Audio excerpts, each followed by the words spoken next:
আজকে যাচ্ছি আমার গবলু সোনার জন্য কেনাকাটি করতে। অনেক দিন ধরেই ভাবছিলাম, কিন্তু একদম হাতে সময় পাচ্ছিলাম না বেরোনোর মতো।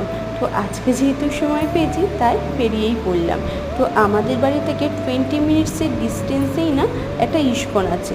তো সেখানেই আজকে চলে এসেছি গবলুর কেনাকাটার জন্য।